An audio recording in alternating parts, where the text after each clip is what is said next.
Harta kekayaannya disebut telah mencapai 1,3 triliun rupiah. Nikita Mirzani tersipu malu dan hanya meminta doa. Baru-baru ini Nikita Mirzani didapuk menjadi artis terkaya mengalahkan Agnes Mo.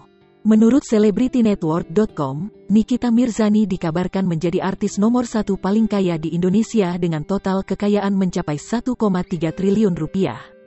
Sementara itu di nomor 2 ada Agnes Mo yang harta kekayaannya mencapai 542 miliar rupiah. Dan sang Sultan Andara, Raffi Ahmad berada di nomor 3 dengan kekayaan mencapai 400 miliar rupiah.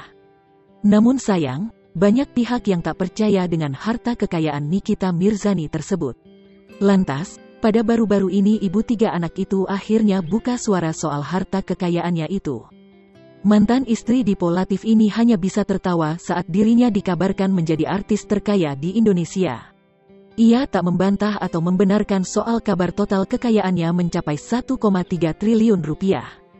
Dia kemudian mengucapkan amin karena merasa sedang didoakan memiliki harta hingga triliunan rupiah.